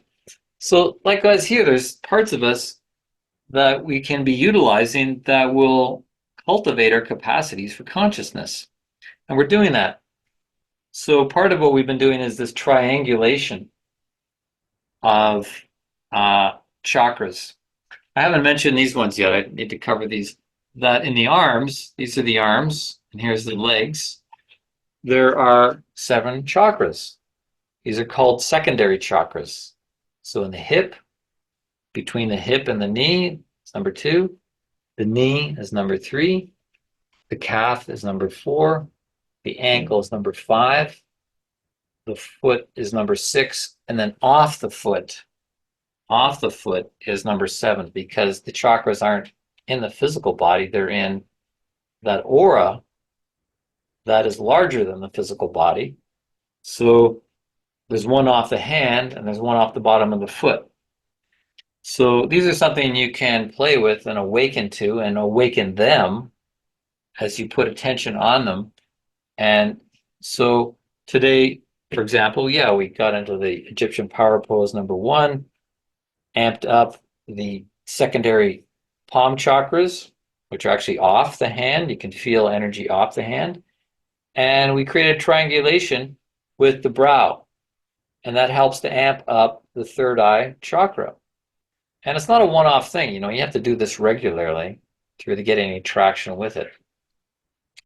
And then we allowed the point to go up higher to help activate zones above the head, these transpersonal chakras, which I left these words here on because when we start to activate these, we start to utilize what's known spiritually as imagination, inspiration, and intuition. We turn on these psychic powers when we turn on these chakras. So That's a good deal. that's a good deal. That's where we want to go. That's where we want to evolve. That's going to give us power and mastery over ourselves, and then to be able to manifest into the world. Because I left these words on here: manifestation and liberation.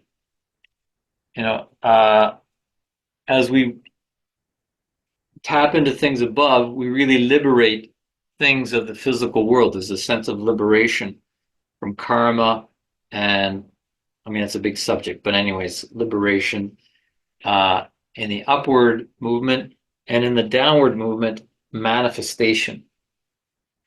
To manifest things from above down into a material form. And these capacities of imagination, inspiration, and intuition are really the organs of our spirit. Just like we've got organs of our physical body, we have organs of our spirit that guide us in the metaphysical realm. So, yeah. You're welcome to take a photograph of this too, and maybe I'll even take a picture and put it on in the email. But I also have these 3 things: willing, feeling, and thinking within the personal chakras, within the personal zone, and they have their correlates below and above. We have transpersonal thinking, transpersonal feeling, and transpersonal willing. And we have prepersonal thinking, prepersonal feeling, and prepersonal willing. This is a bit advanced, and I get into this in much more detail in the spiritual boot camp.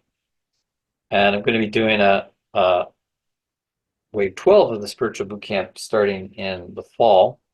Just a special 1-term version so that whoever wants to be in advanced training next winter and spring, I'm going to do some really interesting advanced stuff in the winter and spring, but in the fall will be the basic boot camp training. And we get much more into this and work with practices to get some traction.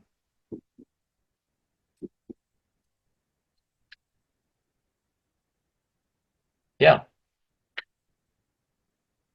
Connecting down to the magnetic earth, known as Shakti in the yogic tradition, connecting upward to the electric cosmos, known as Shiva. Lots of fun.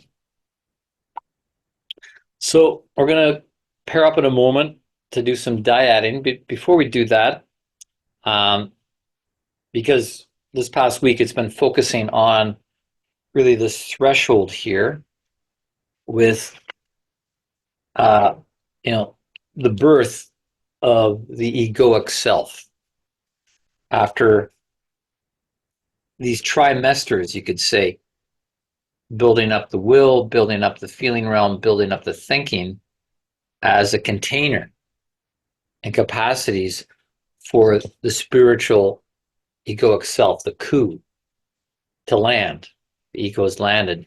And, in the dyad, you're going to be talking about what it was like for you, when you turn 20. Because when you turn 20, that's when you begin 21st year. And it's around that time. The third dyad, though, so that only takes you to, you're saying that's 21 years? Yeah. 42, 60, 64. 3. So. Yeah. And then it continues Oh, I see. Okay. Yeah. I was down here in the middle. Every- Goes all the way to 84. And at that point you kind of put out to pasture in the a spiritual sense, to just roam about as you would. It's like an old cow is allowed to just free pass. free pass. But this is really, the main trajectory of our life, which is also trimesters. First trimester, the second trimester, and the third trimester. And you could characterize this as really the time of body, because you are building up your bodies. We haven't really talked about this, but the first 7 years you're building up the physical body. The second 7 years you're building up your etheric body, your ka. In your third 7 years you're building up your astral body, soul, the ba. So this is the time of body, and here is really the time of soul to develop the inner life based on what's come through here. And then this third trimester, we could call it spirit, body, soul, and spirit. So this is really the blooming of your spiritual capacities. This is when imagination, inspiration, and intuition would come into their full force. When you're a leader in the world, you're a mature adult, you're an elder, so forth. This is the most spiritual time. And of course, young people may have a hard time saying that. It's like they're going, what? I'm like down here, and you say I'm going to be more spiritual up here.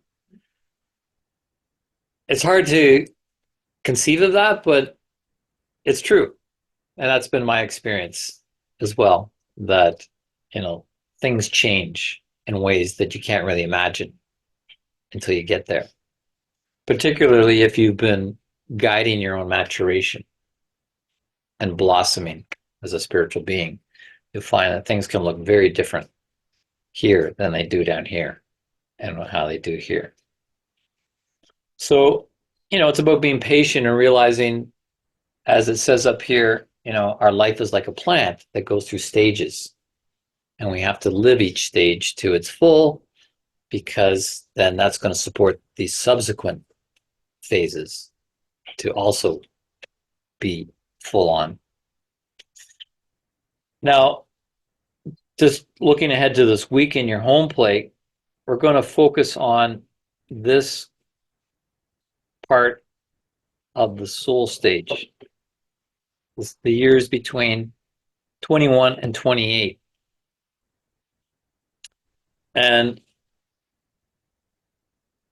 you'll see here, probably the most important thing here is discovery of the world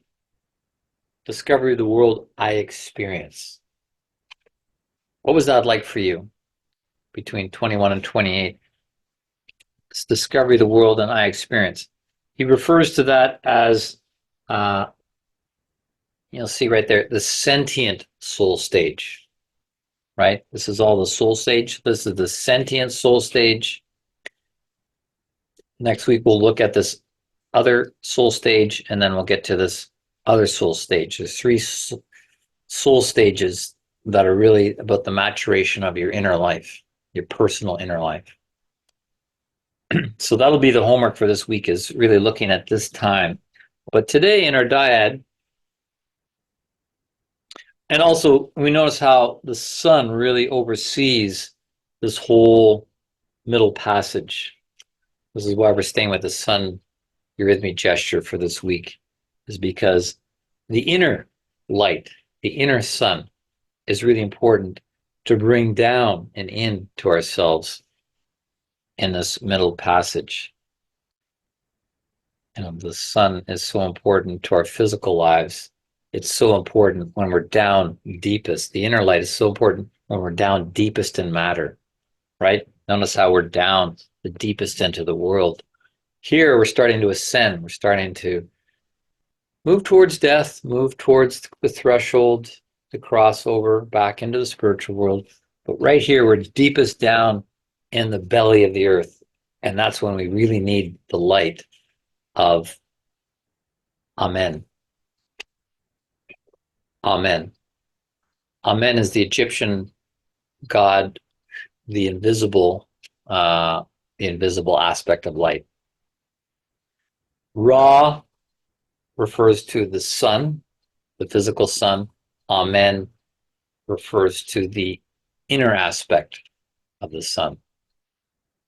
And that's why we're doing eurythmy. It's to connect to the inner aspect of the moon, the inner aspect of Mercury, the inner aspect of Venus, the inner aspect of the sun. Because there's an outer aspect and there's an inner aspect. Just like you have an outer aspect and you have an inner aspect. And down here, we're trying to get light on the inside to guide us into the belly of the earth. So your home play this week will be, how that played out between 21 and 28. The sentient soul period, where it's discovery of the world. I experience. What were your experiences like during that time? But that's for this week's home play. What we're going to do in the dyad is you're going to pair up and each have, like about 8 minutes to talk about what it was like landing. And hopefully we're thinking about that this week. What it was like landing as a spiritual being into a body at age 21. For me, it was like I skyrocketed and then a major crash. And trying to figure out for these next few years, what the heck happened? What is going on in this world? What am I supposed to do? I didn't have a clue. I was completely lost. I was quite broken. I just had to stop doing any kind of substances and stop messing around with magic. And just because, in your late teens, you think hey, man, I'm on top of the world. I can do anything, right? What teens are like, in 1890s, man, yeah, I'm here, but you're not really here. And you've got a lot of egotism. And by the way, don't forget, I've got handouts for you this week that these are handouts from the Spiritual Boot Camp. Oops, a little bit crumpled. It's 2 pages from the Spiritual Boot Camp program, Ego versus Egotism. And what does a healthy ego look like? So this is, useful points on knowing how it is to manage as an ego. Because, I hear spiritual teachers say, get rid of your ego. Ego is evil. No, ego is Latin for I, the I am. We need to cultivate it in a healthy way. So these sheets will help you. Great. Well, hopefully you guys are finding the dyading beneficial to unpack and get a bit more objectivity on yourself, to acquire greater self-knowledge. And going forward, I do want to introduce in the next couple of weeks a bit of the technique called focusing, which is a great thing to supplement the dyading. It's a form of really connecting to the felt sense in the body, so the pains that you're feeling on energetic levels, emotional levels, and to speak from them, to let them speak, can make the dyading even more powerful. So yeah, it's really about acquiring self-knowledge, which is sometimes the hardest knowledge to get, to have self-knowledge, to know where you are on the map, to have a sense of where you are on the map.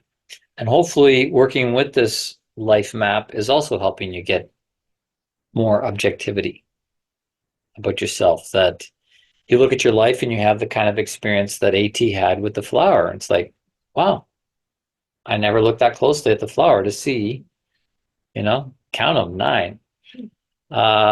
So that's why we're doing these other exercises, so that the capacities are developed, and then you can look at yourself. How is it going with the chart, by the way? Anyone have any questions? Are people finding a place to put it up and actually fill it in? Yeah, I've been filling it in. I took out all my old resumes, like piles and piles of them. And every time I went further in my career, like the details of some of the stuff I did for them, like I did this, I did that, I was on this committee, like I didn't remember. It was interesting. And I found a box of diaries from when I was in high school and university, which I'm like, oh, here's a whole bunch of other So you're able to incorporate it into most here. some, and I was asking my dad what was my address when I lived here, and then he's telling me stories. Oh, I moved into that house that day that you were born, and blah blah blah. Like, it's interesting what's happened, and I've been doing kind of some of this gathering for a little while. But what are we supposed to? Are you getting into this later? Like, what are we supposed to put in for soul aspects and ego pattern? Okay, yeah. So the 4 columns, to review that, the first column is places Like jobs and where you lived and yeah. where you were employed. Is the physical aspect. It says that Yeah. For that year. Mhm. And then the second one is life aspects. So the people that were around you, family members, friends, your best friend, Yep. that kind of stuff. The third column, soul aspects. So, it's saying what your interests are, what your studies were, what your hobbies were. Maybe that's when you took up the guitar, started writing songs. I read autobiography with yoga, said it's an example. But Yeah. one, Yeah, just mark that on there. Right. And see how that, oh wow, that was like a threshold, 21, like that really pointed me in a spiritual direction. And then you went to India. Yeah. So, like, start with filling in the details. They may seem like, oh, well, I know that, it's irrelevant. But no, to take the time to put it on this map here so you can see then a bigger journey. And then you can get downloads. Like when you put in the effort to just do the grunt work here, then you'll find that spirit can show you more things about yourself that you didn't Plus, it's know putting in about. the details, but then you get the more bird's eye view, and you can look and see. Like right now, I'm putting in the things, and I'm like, oh wow. Yeah. But Things will pop out. I'm trying to. Do you have yours that you filled in? Yeah. Curious to take a look, because when I see that, okay, I was at a job for this long, or I had this boyfriend for that long, or I went to camp for these years, and see, like, I want to see it maybe when I write it out by color, so I can, or band it in some way, so I can see the time frames where things happened, or I lived in this home for this long, and then I went and lived here. Like, I want to see it in a different way. Yeah, well, you may have to I expand think I'll do this. eyes or something that shows, like, kind of delineates the times for certain things. We'll see. Sure. You're using that black and white one, I'm using right? the black So you and can white put for color now on it. to make notes and see how it goes. Yeah, because then you could add color. Like you want to say, I was in this house for Yeah. 5 to years, show- so you yeah. have it all orange. Yeah, like I wrote it down. I wrote it down this way, kind of. It's, anyways, Or even just a color or pencil crayon yeah, with a line yeah, that shows, where it began and where it Yeah. ended, with Yeah. like just a little T at each end. it's really cool. Then you were asking, Oh, the yeah. fourth column is, The ego. like ego stuff. So things that really impacted you and your destiny, like events. Oh, says, yeah. It says, like destiny, illnesses, like Right. generally things that weren't planned. It's like, oh, I picked up a book. I mean, you could say, you picked up that book by Paramahansa Yogananda as a destiny event as well, like that just, somebody gave it to you and changed the course of your life, or you met somebody, or somebody offered you a I job. bumped into an uncle at the age of 26 or 7, a long lost uncle. He split from my mother's sister, and they both started a gay relationship. And then when I bumped into him, he was like on this crazy spiritual journey. It's like up living here in Toronto. He's like, I saw a ghost in the UK. I was fascinated. And then he invited me to this workshop, this shamanic workshop that I started attending for the next 4 years, just because of that encounter. Yeah, this coincidence, chance. But what we're with this fourth column is really, in some way, the biggest thing, because we're starting to see how our higher self that set up a plan before you were born had these intentions to get you on a certain path, right? That the blueprint was there, but of course you're born as a baby and you're a little kid, and you forget all that. But then things happen externally to remind you and get you on that track that you already planned. It's a higher part of yourself that in some ways is working in the circumstances of the world. The divine self can work in the circumstances of the world. I watched a movie recently, the Adjustment Bureau. Anybody ever seen that? Based on the Philip K. Dick short story, where it's this team from the Adjustment Bureau that are managing the destiny of this guy. Like, this guy meets this girl and he's not supposed to be with her, so the Adjustment Bureau is put on the job to try and keep them apart, and they're trying to be together. So the Adjustment Bureau is trying to keep us with the plan that we made before we incarnated.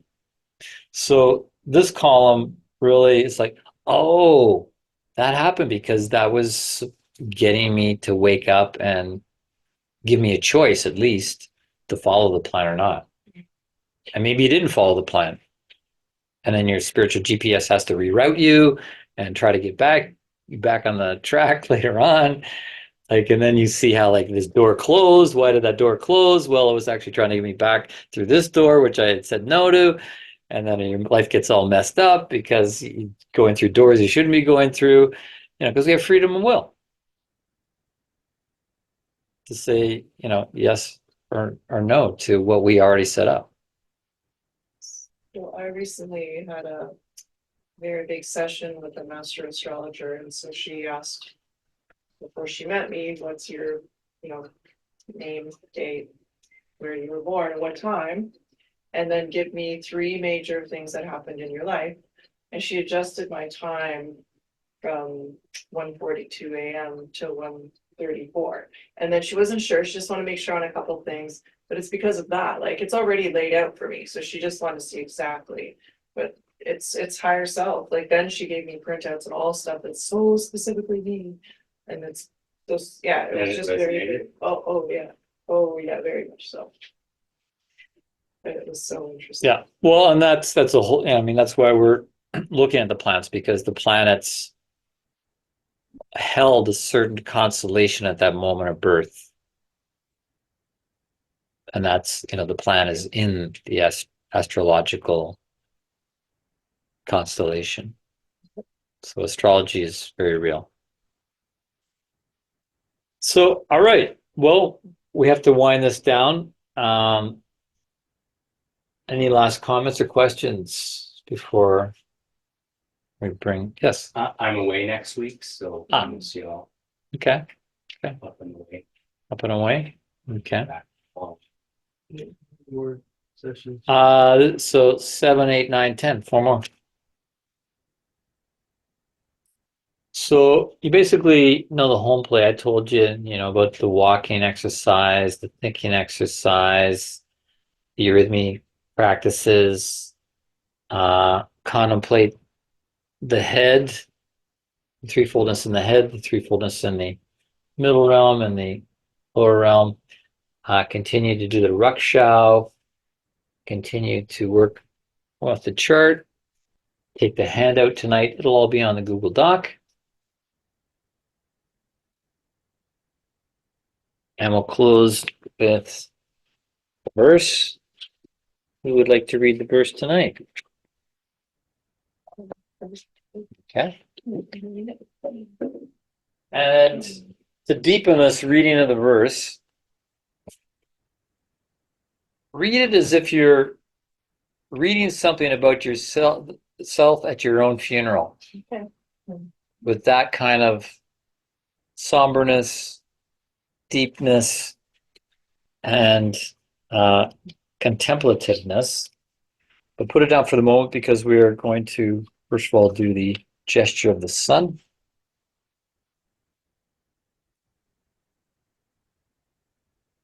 Okay.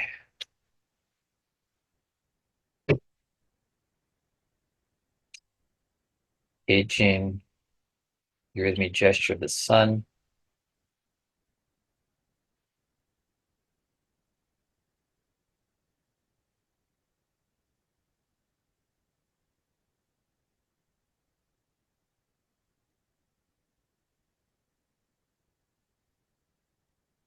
The right hand is going clockwise, and the left hand is going counterclockwise from your perspective.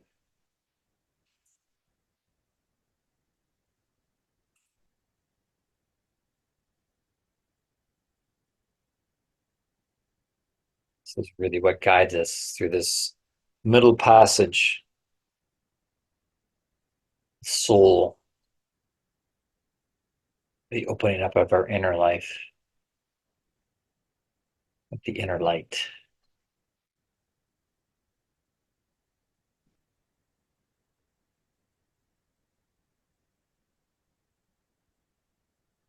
Transitioning that into this soul breathing while Sarah reads us the verse.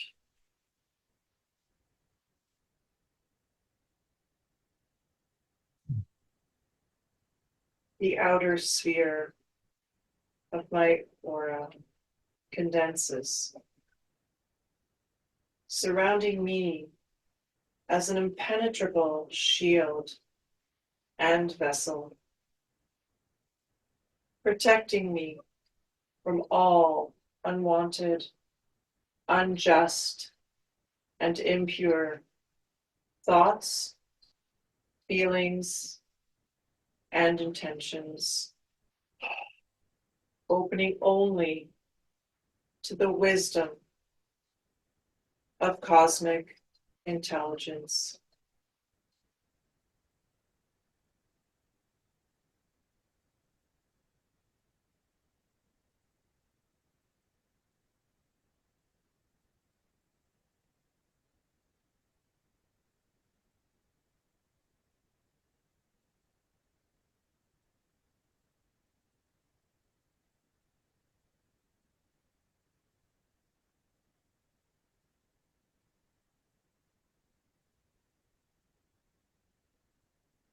Thank you all.